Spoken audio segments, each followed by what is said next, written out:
तुमच्या काळात तुम्ही केलेली कर्तव्य तशी आम्हाला पाहिजे, तुम्ही आम्हाला परत हवी आहात.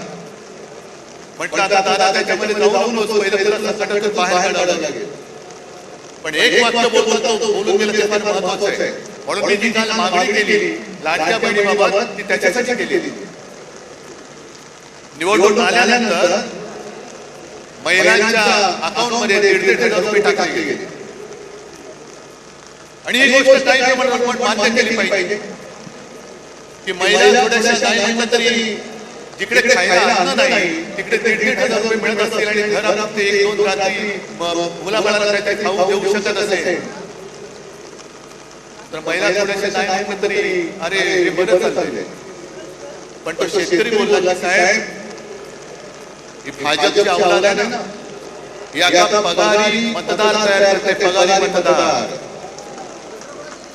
आपल्याला महाराष्ट्राने ठरवायचंय की आपण भाजपचे पगारी मतदार होणार की स्वाभिमानी मतदार व्हायचंय. आता तमाम महिलांनी ठरवायचंय. कारण पंतप्रधान तिकडे बसले आहेत. आज माझी अशी अपेक्षा होती की सर्व रद्द करून एक मूल आणि 2 हात जे आपल्याकडे आहेत मुख्यमंत्री आणि 2 उपमुख्यमंत्री ते तिकडे दिल्लीत जाऊन बसायला पाहिजे होते की माझा महाराष्ट्र आज बुडतोय, अतिवृष्टीमध्ये भिजून चाललाय, जीवन उद्ध्वस्त झालेलं आहे. सगळे बिंदू बाजूला ठेवून केंद्राकडे आम्हाला घरपोच मदत द्या. 10,000 20,000 25,000 कोटी रुपये आम्हाला द्या. पण पंतप्रधानांना प्रस्ताव पाहिजे. देवेंद्र फडणवीसांचा अभ्यास सुरू आहे. अभ्यास होईपर्यंत त्यांना माहिती आहे की लोक विसरून जातात. जरा थोडंसं काहीतरी हातात शिकवलं की निवडणुका आपण पार पाडू. मग काय बसले बोलतात. बिहारमध्ये निवडणुकांच्या तोंडावरती पंतप्रधान तिथल्या महिलांच्या अकाउंटमध्ये 10,000 रुपये त्यांनी टाकले. जवळपास किती 10,000 कोटी रुपये 10,000 कोटी काय प्रस्तावाला तिकडे निवडणूक असल्यानंतर प्रस्तावाची गरज नाही. तुम्हाला मतं विकत घेण्यासाठी तुमच्याकडे पैसे आहेत.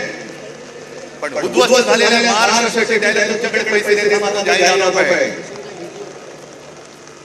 गेल्या निवडणुकीत सुद्धा मोदी तिकडे गेले होते आणि लिलाव केला. बिहार के लिए मैं पैकेज देना चाहता हूं. कितना दे दूं? 50,000 दे दूं? 70,000 70,000 दे दूं? 90,000 आणि करत 1.25 कोटी रुपये त्यांनी तिकडे जाहीर करून टाकले. 1.25 कोटी मिळाले बिहारचे. म्हणजे तुमच्याकडे पैसे आहेत पण तुम्हाला महाराष्ट्राला तुम्ही महाराष्ट्राचे अन्याय करताय. अन्याय तुमच्या मनामध्ये आहे. महाराष्ट्राची सूड घ्यायची तुम्हाला. हे जे राजकारण चाललेलं आहे म्हणून मी जे काही म्हटलं की भाजप आणि सरकार यांचा सुत्राम संबंध नाही. सुत्राम संबंध नाही. याला प्रत्येक गोष्टीमध्ये महोत्सव साजरे करायचे. बचत महोत्सव, बचत उत्सव. जीएसटी कमी केला. लावला कोणी होता? नेहरूने लावला होता. नेहरूने लावला होता जीएसटी. गेले 8 वर्ष तुम्ही लुटलं संपूर्ण देशाला.